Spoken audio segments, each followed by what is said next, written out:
Et ça... Pourtant, tu parles des critères que ça donne. Apprentissage sans détection de la place, technologie. Important sur ces... Veut innover. Nous réalisons cette interview au Centre de recherche interdisciplinaire qui est créé et animé par François Tadei et Ariel Linder. Tu enseignes au CRI à des étudiants du nouveau master Foster. C'est quoi ce master? C'est un master qui a ouvert cette année et qui accueille des gens qui sortent d'un cycle licence, ou il y a aussi une entrée directement en M2. Et alors on a des professeurs, des designers, des médecins, des gens du marketing, des gens qui viennent de l'entrepreneuriat social, des gens qui viennent de sciences de l'éducation, de formation disciplinaire. Plutôt divers. Plutôt divers, et le but, il est très simple, c'est de répondre à des nouveaux besoins d'éducation, beaucoup plus larges.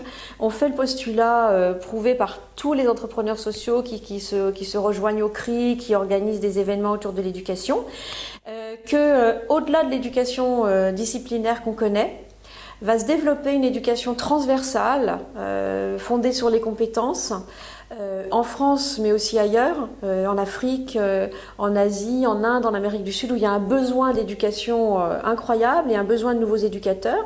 Et on voit qu'avec les ressources numériques, il va y avoir des besoins de formation qui vont pouvoir être assumés par des façons nouvelles, autour de la santé, autour de la gestion de l'alimentation, de la nourriture, et tout simplement des enseignements, y compris des enseignements scientifiques.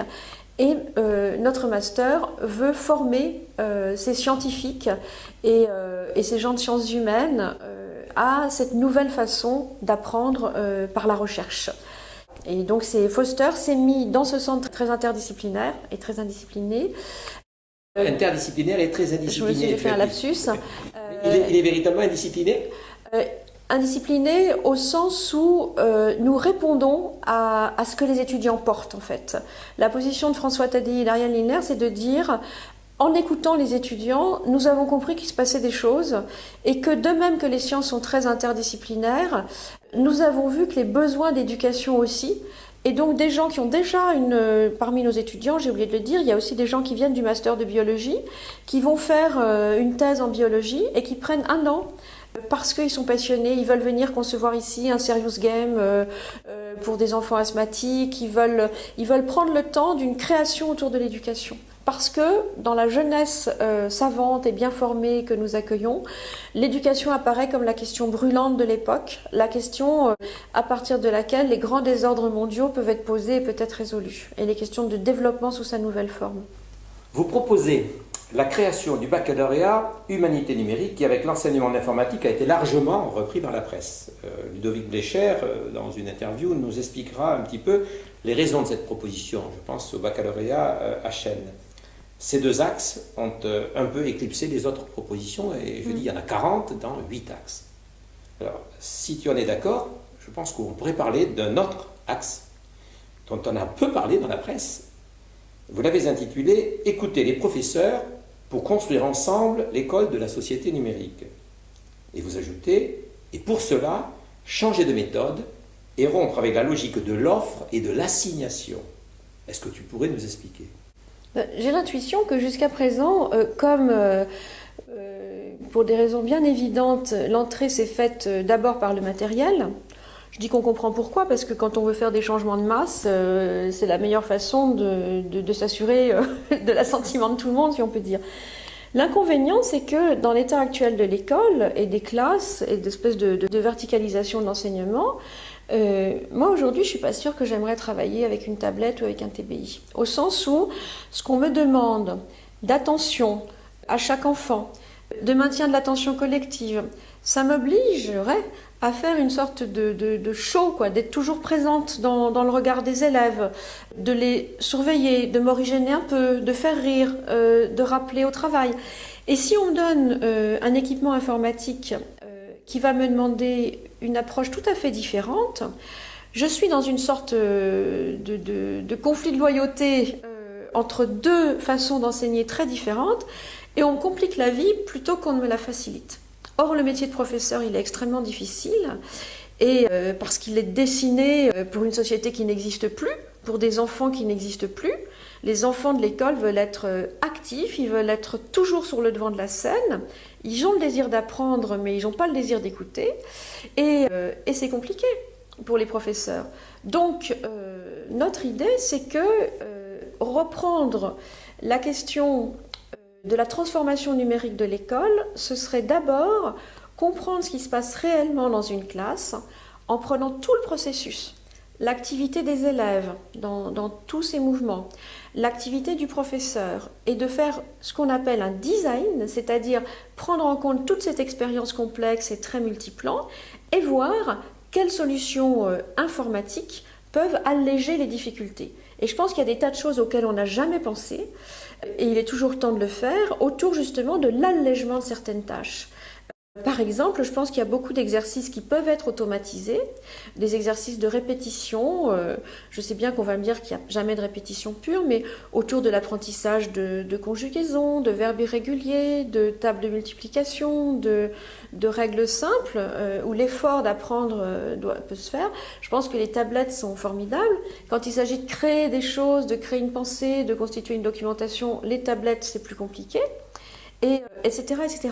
Et je pense qu'on manque de designers dans les écoles pour mieux faire comprendre aux constructeurs, aux éditeurs, aux pure players de l'éducation, de quoi ont vraiment besoin les professeurs et les élèves, bien sûr. Et qu'il y a une source de valeur ajoutée immense. Voilà. Et donc c'est une réflexion collective qui doit se mettre en œuvre. Je crois que dans l'état actuel des choses, si vous êtes d'accord avec moi, enfin, soit Claude, je sais que tu l'es, mais je pense au public des parents, je pense aux familles et aussi aux élèves. Si on veut une école plus ouverte, plus active, pour des élèves plus créatifs, plus mobilisés, et une école qui démarre de l'énergie d'apprendre qui est quand même présente dans tous les enfants, et que l'école malheureusement éteint souvent. Et François TDI est un de ceux qui disent qu'effectivement, très tôt, la capacité de créer, de rechercher, de trouver la curiosité des jeunes n'est pas suffisamment exploitée et l'école l'éteint un petit peu. Moi, c'est ce qu'il semble dire. Nous sommes au CRI, au Centre de recherche international animé par François TDI et Ariel Lindner.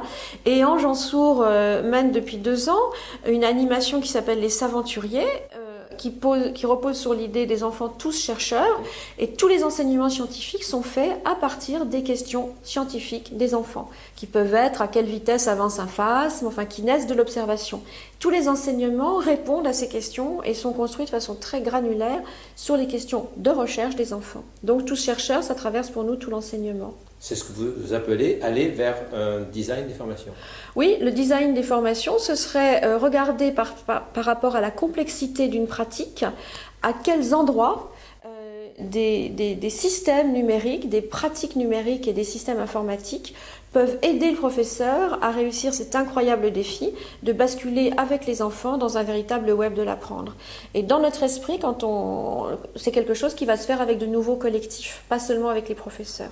En d'autres termes, l'école qui était construite de façon extrêmement verticale, avec un fonctionnement très descendant dans les instructions, dans les modalités de fonctionnement, vous pensez qu'effectivement, il faut plutôt partir de ce qui se passe dans la classe, de travailler avec les enseignants, avec l'aide des chercheurs, pour faire en sorte que l'on puisse faire émerger ces technologies? Ce que le Conseil national numérique pense, je vais le résumer en trois points. Le premier point, c'est que la charge du professeur de dispenser le cours, la charge, disons, la partie conférence, d'une certaine façon, il en est déchargé qu'il y soit consentant ou pas, au sens où ces contenus numérisés forment une sorte de concurrence obscure à l'école et que le web en est riche. Je ne prétends pas qu'aujourd'hui ça efface la qualité du professeur, bien au contraire.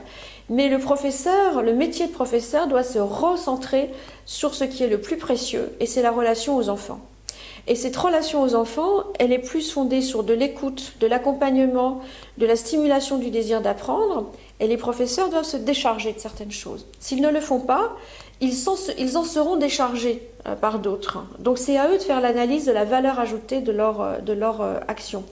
La deuxième chose, c'est que nous pensons qu'il y a en France, à l'extérieur de l'école, à peu près 200 startups qui se concentrent sur l'innovation dans l'éducation, la filière éducation numérique, qu'il y a des éditeurs qui sont désireux de basculer avec l'école dans le XXIe siècle, et que ces différents acteurs sont co-responsables de l'école avec la communauté citoyenne, et qu'il est temps de trouver des façons de co-concevoir en situation ces bons outils, et que c'est pour notre industrie une source de valeur ajoutée et de compétitivité très forte, parce que il est rare que les produits informatiques soient construits aujourd'hui en France sur cette approche de design numérique. Et ce serait pour nous un véritable booster, parce que le marché national éducatif et l'ensemble des pratiques et des expériences réunies est si puissant qu'il innerverait vraiment la capacité créative des industries.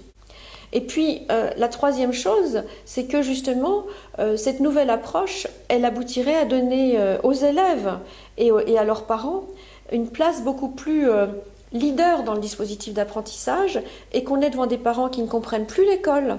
L'école est en ce moment, ça a été beaucoup dit après l'école PISA, comprise, et elle profite à un tout petit pourcentage, à 20% peut-être d'enfants qui sont par leur famille acculturés à ce qu'est l'école, et qu'il faut que les autres familles aussi se remotivent. Et quand on aura fait ces changements, eh bien l'école sera aimée, elle sera portée par la communauté citoyenne, et elle pourra faire son métier. Et les professeurs s'en trouveront beaucoup mieux, et les élèves aussi. Justement, l'école est traversée par de nombreuses écoles. Certains parlent de chapelles, qui s'opposent parfois de façon, on a pu le constater, très véhémente. Tu conclus le rapport en disant « Le chantier de la transition numérique est vaste et complexe, il nous incombe de le conduire collectivement ». Ces trois idées que tu viens d'énoncer, elles pourraient être pour le CNN celles autour desquelles l'accord de tous pourrait être possible. Je résumerai en disant que ce web de l'apprendre, qui n'existe pas vraiment, parce qu'il y a un web de la ressource, il y a un web de la donnée, mais ce n'est pas encore un web de l'apprendre, il pourrait être construit entre entrepreneurs et professeurs, par exemple. Et que ce serait vraiment le vrai web, disons, 5.0, quoi. C'est-à-dire un web où la ressource prend pleinement sa place pour stimuler la créativité, l'empowerment, l'autonomie des générations qui viennent. Merci beaucoup Sophie Pen. Merci beaucoup Claude Tran.